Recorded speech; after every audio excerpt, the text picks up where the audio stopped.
G'day team. You may occasionally experience a problem where the actual traveller battles to get over the actual intermediate and it seems to get stuck. We have a solution for that. Our solution to the problem is this simple spray called PTFE, Super Glide. Any Teflon based or PTFE based product will actually solve this problem.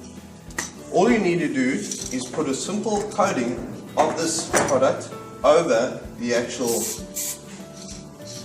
top of the intermediate. Then